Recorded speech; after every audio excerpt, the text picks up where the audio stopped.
Well, let's go on now to talk about some specific language problems. Well, what about this word Mormon? If you look up in a Greek dictionary, ancient Greek dictionary, you'll find the word Mormon. Mormo or Mormon is the stem, and it means scarecrow or bugbear or ghost or demon. And somebody in Joseph Smith's time apparently found this and thought he'd make a little, make a little hay out of it. And so Joseph Smith responded. And this is what he wrote.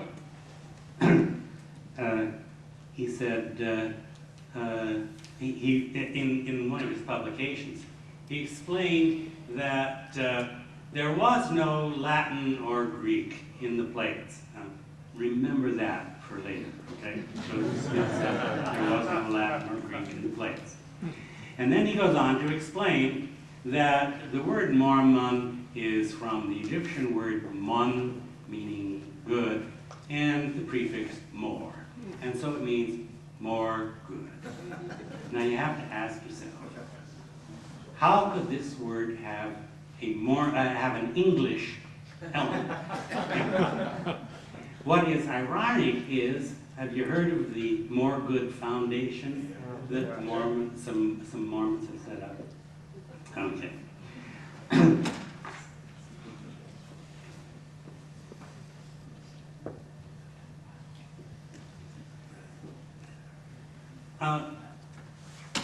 There are characteristics of Hebrew names and characteristics of Greek names. And we're going to see in a moment that Joseph Smith obviously didn't know the difference.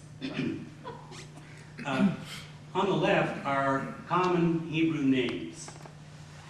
You'll notice that some of them end in AH, Jonah. Of course, the J represents the Y sound in Hebrew. So it would be pronounced Yohanan, Yonah, Yudah, Yeshua, Isaiah, Eliah.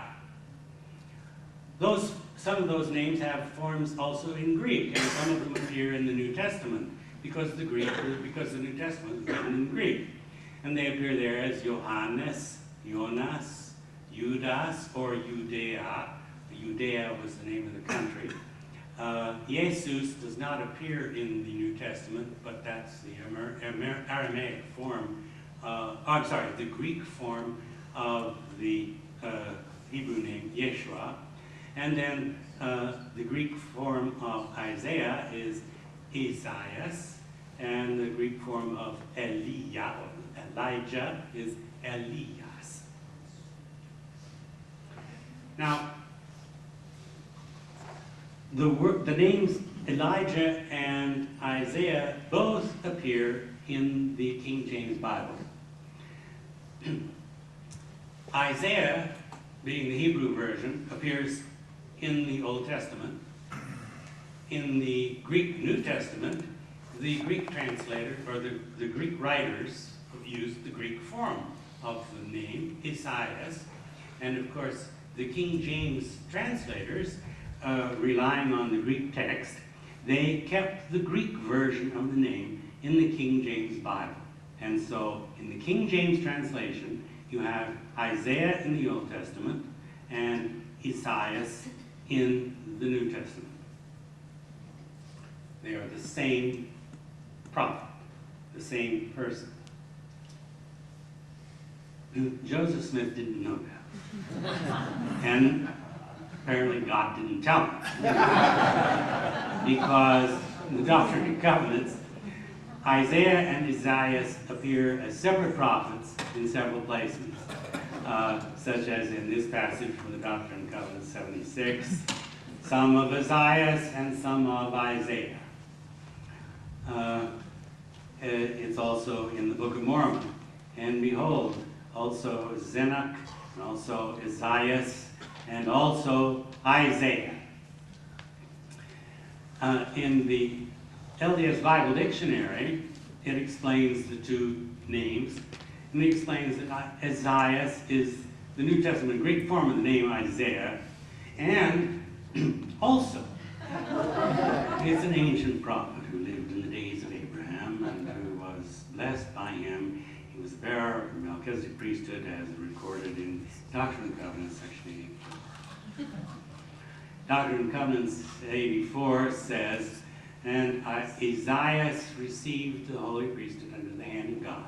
And Isaiah also lived in the days of Abraham and was blessed of him.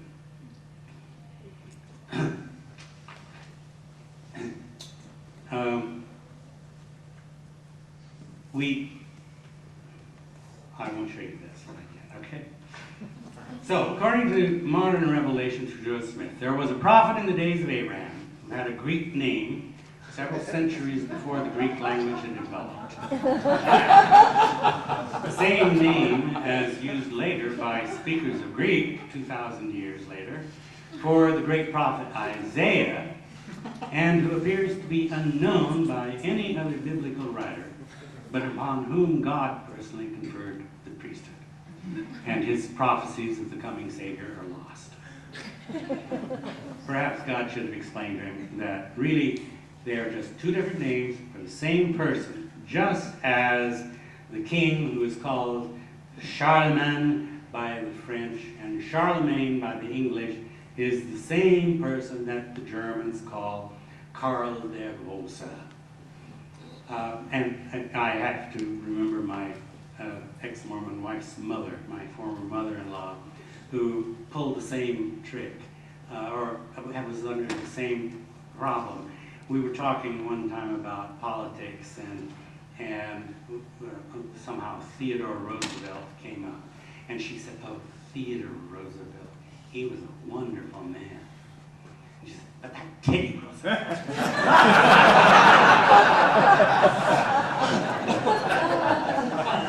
The same problem exists with Elijah and Elias, because one name is Hebrew and the other is the Greek version of the very same name.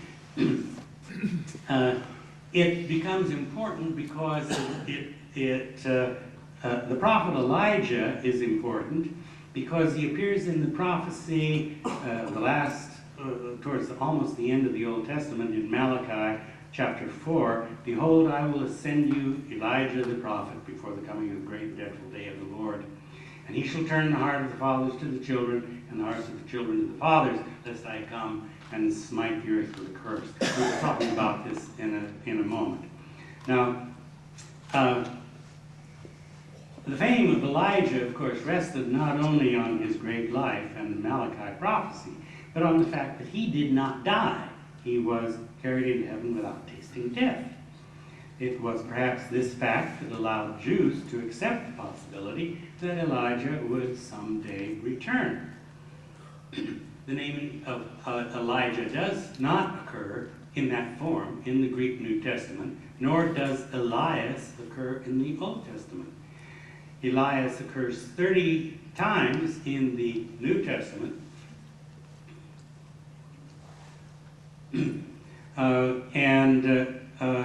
but it is every time Elias is mentioned in the New Testament, it's a reference to the prophet Elijah in the Old Testament or to the prophecy of Malachi that mentions. Most modern translations of the Bible don't allow for this confusion. Most modern translators translate the New Testament using the Old Testament name Elijah, and same with Isaiah. But Joseph Smith didn't know that. And in the curtain of the temple, miracle of miracles, both Elias and Elijah occur, as reported in the Doctrine and Covenants 1:10. This has caused no end of trouble for Mormon theologians. Bruce R. McConkie tried to deal with this problem. In his book, Mormon Doctrine, it takes more than 3 pages for him to try to unravel the problems.